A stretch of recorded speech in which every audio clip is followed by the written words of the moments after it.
I found out that Shortcomings was optioned and they were looking for directors, and so it was a story that meant so much to me. The graphic novel meant so much to me that I felt like, oh, I need to throw my hat in the ring, and it all worked out. Well, it was in 2007, and I remember at the time opening it up and just feeling like, oh my gosh, this is so much like my life. It felt like the people I knew.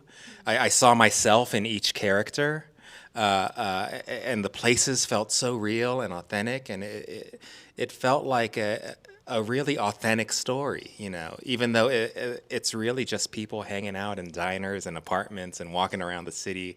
It felt very true to my life at the time. So it just stuck with me because I hadn't seen that ever reflected back at me in any kind of media at that point in my life.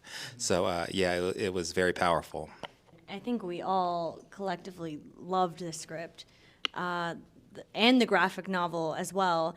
I had a very special attachment to it because the writer of the graphic novel, or the author of the graphic novel, Adrian Tomine, is also Japanese American like myself, and so it was the first time I'd really ever seen, fourth generation or third generation Japanese American or Asian American characters in a book, and then also being adapted on screen, and it was very exciting. Yeah, I think that's why representation matters so much. You don't even realize what you've been missing until you see it in front of you.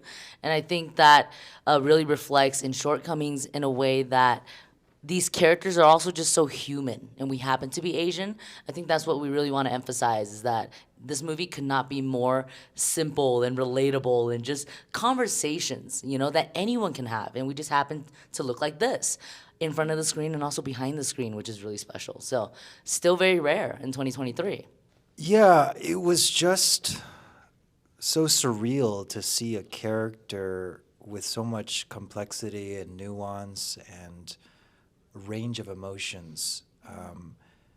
As these two ladies were just pointing out, this is not something that we normally see for people like us. And so to have the opportunity to read something like that and then ultimately be able to play a character like that was just a dream come true. I mean, Shortcomings is the kind of movie we all grew up watching, Yes. And we would see white people and be like, Yeah. I actually relate to that, but how come I can never be in something like that? Yes. So For sure. to be a part of this sort of, I guess, in a way, history-making moment is really special. I know. I think some of my favorite scenes in the movie are just when, like, you and I or the two of you are just walking down a New York City street and just talking. Mm-hmm. And I feel like that was something growing up, none of us ever thought, oh, we'd be Yeah. able to do scenes like that and play leads in a movie Yeah. and just walk around the city and talk about our Yeah. lives. It always has to be like, well, what is this character doing? And it's cool that we're just able Yeah. to be ourselves. It used to feel so divisive, like we were placed to be, the mathlete or, the nail technician, whatever it may be. Yeah. Now it's just, we're humans, right? Yeah. How groundbreaking, you know what I mean? To just walk and talk. Can you imagine? Like to eat a bagel without being questioned, Like, it's just, why a bagel? No, it must be a Chinese donut. What are we doing? Like, it's just, it's so simple, and it feels like this cult classic. Watching it, I was so blown away because it's just so brilliant, and of course I'm biased. It's such a cult classic, even though it's modern and has never been done and overdue. It feels like, it was filmed like the year Ferris Bueller was. I don't know, that's what I felt for some reason. Well, it's also the music, too, and everything. Nostalgia. Yeah. Like, this is a movie we should have had, but we were watching the John Hughes movies and, things like that. So it's just so special. It's indescribable because we've never had it, I think for me, the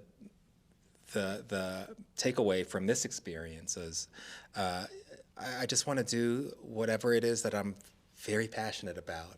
And I want to work with people that I love and that are nice people, but also extremely talented people. And I think because of that, it's like I'm going to be, a lot more kind of very selective in what I do. And it just has to be something that really speaks to me. Like, because this story, the graphic novel, Adrian's work, it really spoke to me for a long time.